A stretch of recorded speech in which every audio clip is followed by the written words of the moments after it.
Baccaro, and we're going to get right into the great things that he's got going on and new stuff because it's been about a year since I've had him here. So, Chef, hey Bri. How are you? Good. How are Good you, to see buddy? you Good to again. see you too. How's it going? So I was drinking Georgios Wine, which you know is not a bad thing because you carry it there. Georgios Wine's phenomenal.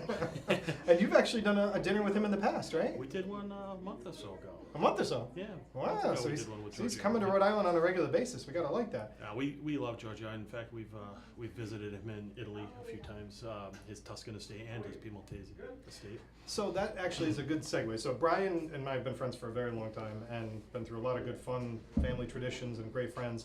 And you were one of my first guests when we started the Taste, That's so I'm right. always very That's right. appreciative of that, almost a year ago. But you just mentioned about visiting Italy, and it was one of the key things that I wanted to focus in on with you and talking about Baccaro. And I did get a couple other questions from people too, but your menus are inspired kind of from those trips that you do, right? That's exactly how we rate our menus. Okay. So it's always, the research is always done abroad.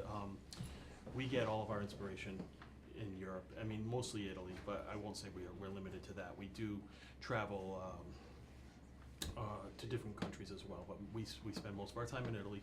Our last trip to Giorgio's estate in Piedmont inspired a lot of our menu changes. I mean, we have on the menu right now a Piemontese brozzato of beef.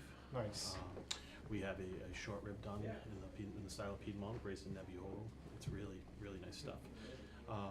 And that's the current menu that's running now, though. Yeah, man, we change.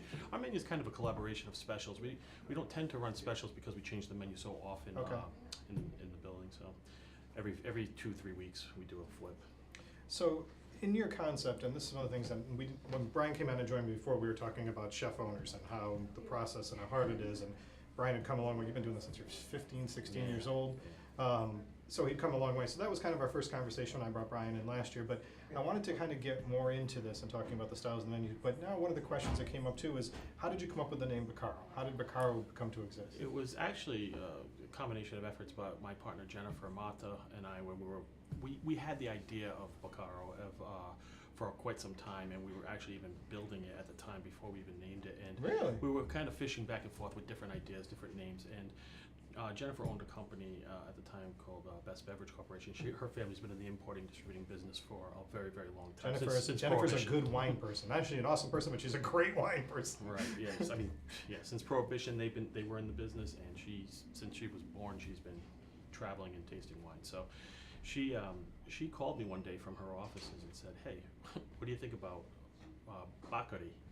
Okay. And I thought, I love Bacchus. Is there a singular version? Is that the word, or is there another? And she said, the Venetian Bacchus. What a Bacchus is, or what the Venetians refer to as Bacchus is, they're little wine bars. They're made to go in, take a sip of wine, little bites of food, what they refer to as giacchette. It's really it's like a tapas. Like a Spanish style, tapas, right. yes. Okay. And they're known as the Bacchus of Venice, and people do Bacchus crawls where they go from one Right. place to another, and they just meet friends and sip and drink. I've done that in Venice, actually. Yeah, so In the flood, I've done it in Venice. to our surprise, when we saw that the singular term was Baccaro, we said, that's perfect, that's what we're going to do it, and that just drove us forward from there. So a lot of people don't know, but Baccaro is something, it's what the Venetians refer to their wine bars are as after the god of wine, Bacchus. Right. And we use that term to name Baccaro. It's actually pronounced Baccaro, but But everybody everybody says here, Baccaro. they call it Baccaro, so we keep it as Baccaro. So you go with it. Yeah, it works fine, and it's been very, very popular. People really love that. So that kind of leads into, this is great how we keep getting the leading things. So that kind of leads into the Salumeria. So that's, and I put up a picture on Facebook because I was getting a lot of feedback and comments about you coming Yes, in. about the Giacchette, yes. Yeah, so that kind of ties into what you were just talking about. And Right, so we're a little bit more formal, whereas it's not kind of a walk up to a bar and eat a snack while you're standing and eat and drink a shadow of wine. But we do offer it's our Salume menu and our Giacchette menu, which is basically like if you could think of along the lines of a sushi menu, where you could check off a lot of different options of what you'd like to. of what you're looking for, whether that be cured meats, cheeses, olives. I think we have something around 70 different cured meats, olives, and cheeses. Yeah, Wow. mostly Italian, but some esoteric stuff, raw milk stuff, American and French and whatnot, just to keep some different Some variety, variety but in there. mostly Italian stuff that we import. And we have then on the other side of that, the flip side is all the cicchetti, the bite-sized stuff. So some people come in and they strictly stay on that menu where they check off different things, they taste different wines with it. I've been there where I've made it a meal. Yeah, I mean, people have done it. People do that. So when you talk about checkoff, and just to give you a more visual, if you haven't taken advantage of this, and I know a lot of people have gone there and enjoyed Brian's amazing food, but have not actually taken advantage of it. It's almost like a short menu. Yep. And you go through and it tells you what it is. The servers can educate you even more because you got a great Exactly, team. help guide you. And you just check off as you go. Some people, when they hold on to that menu throughout the experience, so if they want more, they just check off a few more and Right. they ring it through, and you can just keep adding. And it's a nice way to dine. It's an interactive dining experience. It really gets the person and the table involved in the experience. And the picture that I posted, you can't miss this. So when you walk into Vaccaro, it's on the ground floor. So it's right adjacent to the bar when you're The there. Salumeria is, yes. And that dining room there, and then the upstairs dining room, which is the larger dining room that you have. But if you haven't taken advantage of this, and I was talking to someone before I went on live today, saying that they've walked by it 100 times and going to the restaurant and hadn't done it yet, it is an experience in and of itself, and it does play back to what your name is and how the concept. That's what came was so ironic about the whole thing. It really tied it all together. We had the Salumeria already formulated before the cicchetti and came into play. The cicchetti came into play, the tapas came into play once we named the restaurant. That's Okay. when we realized, wait a second, this is Bacchus, it's Venetian, we have the Salumeria. We're gonna offer the Salume the same way they offer the cicchetti in a choice pattern, you know. Right. But now we're gonna flip it over. We had to take that menu that we had already done and flip it over and put all the tastes and the bites on the back. So you guys have been there since 2007, right? So you're on what? You're going on 11 year this year. So in the 11 years that you've been there, you've created this experience that truthfully didn't exist in this regard before. It Not wasn't. that we found, no. No, not Rhode Island for sure. Yeah. So when you created the experience in 11 years now, do you find, I mean, and I'm thinking back to the conversation I had before I came on air with someone asking me a question, do you find that you're still educating people as they come in 11 years later? A lot less. lot less? People, when we first opened, it was very difficult, actually. There was a lot of education going on. It's funny that you put it that way. We had to explain why, when they ordered all this stuff, it would come out at different times. Not all at once, which is very much the Bacchus experience, or even if you went to any kind of a restaurant that's in the Spanish sense of tapas, nothing comes, it doesn't hit the comes table. out as it's prepared. Yeah, as it's prepared, and Right. you just, you have to let go of the traditional dining experience and say, okay, I'm not gonna sit here and have an appetizer, an entree, and a dessert, and you have to let go of that time constraint and enjoy yourself and just enjoy the company, the party, the people, and try the food. If you're going to go that road, I mean, we do offer the traditional dining experience as well. Right. So, where you can have just your appetizer, entree, dessert. But it did take a while to educate guests, to get them to understand why things come out at all different times. And I think that, I mean, to your credit, I mean, it's phenomenal that you guys are able to do that. I'm glad to hear that people have gotten more accepting to it. I was just in Las Vegas last week and I went to this restaurant at Bellagio called Lago. Yes. And it was the same thing. It was, everything came out and was ready. It's small courses meant to be shared Yep. and tasted. And I think that, I was seeing people from all over the place. So naturally the Europeans were all used to it, but there was a lot of Americans that still Right. don't have that concept or that thing near where they live. Right. So they don't get to experience, and I think that's why we're fortunate that you guys have been able to do it that way. Have you, your wine list is also all Italian, right? It is. So Jennifer's done a phenomenal job with that, but you guys this education process didn't stop with you guys with the food. You've Well, gone on- absolutely not. And if Jennifer was here, she'd kick me right now saying, yes, our wine list is probably 90% Italian. Our Wines by the Glass program is 100% Italian. Wow. And when you talk about doing something like that, Jennifer was told by countless people, it won't work. You can't do an Italian Wine by the Glass program I'm sure she solely. was, yeah. And she begged to differ, and there was a lot of education that had to go into the staff about, how to get people off of Pinot Grigio and get them onto Gavi, or Right. from Pinot Noir to Nero d'Avola, or kind of have them educated as to what matches what in the profile. But these are Italian wines, and this is how they do it, and she's done a great job with that. No, she really has, and again, congratulations to Jennifer for that. You mentioned at the beginning, we were talking about how you had a dinner last month with Giorgio and he was in, Mhm. so your education has another level of, you're performing these dinners and bringing in special guests and VIP guests, and I went to see Brian about an event that we're gonna be doing together in March, and went to his office, and you had a wall of plaques and pictures and everything of all the various people that have come in and you've worked with over the Sure, years, and it's sure. been a lot. Yeah, there's been quite a few. Over the 25, 27 years of doing this, we've been fortunate enough to cook with a lot of great people. a lot of great chefs, a lot of great vintners.